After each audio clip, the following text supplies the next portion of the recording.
you have to be sure that when you buy a home, you put 5 or 7 days just to be sure that the appraisal from that bank is coming to do the appraisal and to let you know before you weigh the condition. Okay. Because if you weigh the condition, let's say, and you're thinking to put, let's say, 10% or 15%, okay, and then appraisal come another 10% difference. Then you have to put the 15% that you were thinking to put, like in the initial, plus another 10% the difference between the sold price and the appraisal value. Okay. So you'll have to put 25%. If you don't have those money, then you are done.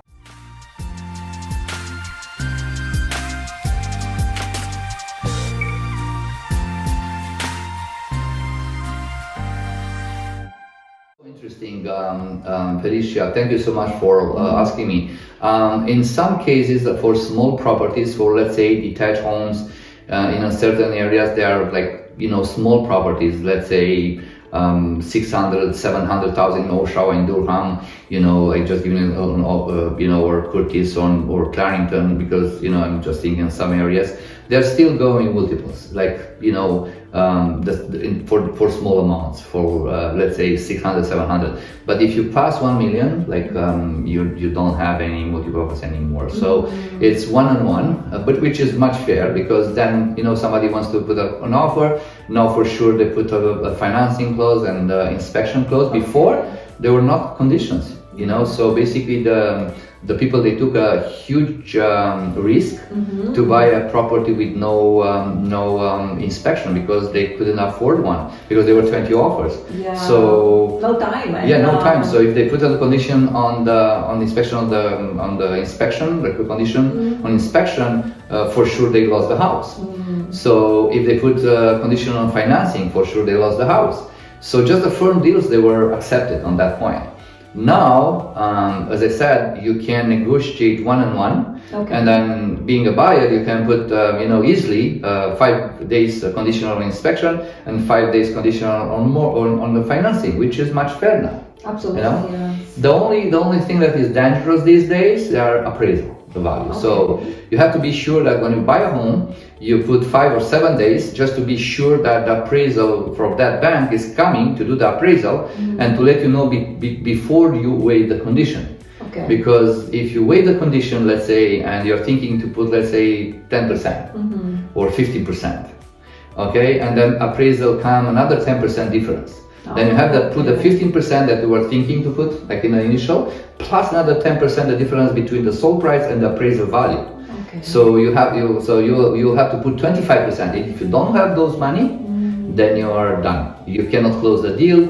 The seller can sue you, and then it's a long process in court or in litigation. So it will be much more cost for much more cost for you as a buyer, and I don't advise you to do that. Okay, so we have to be prepared with more money when we you buy? have to be, yes. If you let's say for God's sake you're going in a multiples, you love the house, it's an amazing house, it's a very unique situation. There are multiple offers, and then you put a higher price than the asking price, and then you don't put any conditions. You have to be sure that you have enough money. Let's say if you are willing to put 10-15%, initially you have to have 25% at least to can close the deal, because you never know what's going to happen. So you have to have extra money in your savings account, just to be sure that you can close the deal. Okay, so now when we are seeing like houses on the market, we see a price. So what's the reality? We have to expect it's more than what we see on... In this market, 99% of the cases, they are, you can negotiate, so lower than the way it was actually before, honestly. When I bought my house back in 2007, we were able to negotiate. Yeah, it was a balanced market. Probably it was a buyer market, but now in the last, 4 or 5 years, there was a seller market, but now it's coming back. The buyer market is much more balanced, so depending on the area. So but still, it's much closer than it was last year, for example, because last year we would check on the website. Since usually in the industry, since June 2022, June, July, August, September, October, November was one-on-one negotiation. There are not so many multiple offers. I still did it in my own strategy to do my own stuff, like my signature, like you said, and I did it until October. So I prolonged from May to October. I still did it because I did it. I had a certain style to do that. But I realized in the late October, early November that one was not working anymore even for me. So right now I'm just putting the prices a little bit higher to have space for negotiation and to wait for the ideal buyer to come. Okay, so it's different. It's different. It's much more different. Actually, 2022 wasn't actually a normal year for housing. No. The market was like you said, you would buy a house without any not appraisal but inspections, for example. Yeah. So that's not normal. That's not normal because it can be like hidden defects, yes. A lot of stuff. So you can take the chances. We are talking about a house. We are not talking about a pair of shoes or even a car a second-hand car. Exactly. It's a home. It was difficult. So 2022, the first 4 months, they were the best in my real estate career.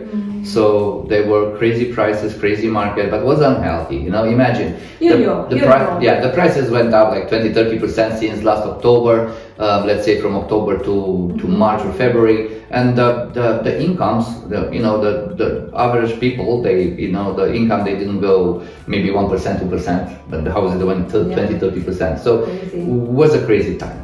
So people who sold their houses back in 2022, they sold the house because they wanted to buy another house, or they most of them they felt the peak. So they felt the peak. They were very smart guys. They felt that peak. They felt that if they don't sell on that point, they never sell that property in the next 5 or 6 years, and they were close to the retirement, and they're willing to move to another province or to another city. So I have some guys that they move from central Toronto, for example, to Clarington, or to far away Muskoka, or in a cottage country. So that one was the right time to do.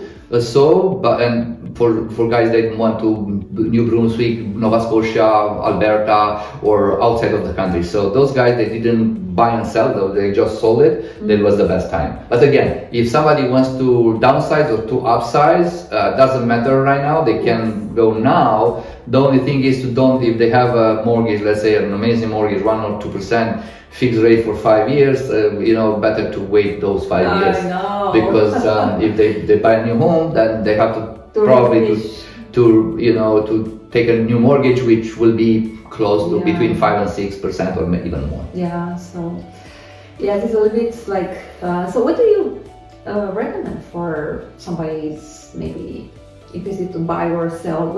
It's a buyer actually market right now? It's a buyer market. So for the people that want to upsize, like to go up to buy a bigger home, I think it's still a good time to buy, because the prices for bigger homes, they drop significantly more. So let's just think about the percentage. Let's assume it's the same percentage. Let's say they went down, let's say 20%. Okay, for a $2 million home, it's 1.6 million.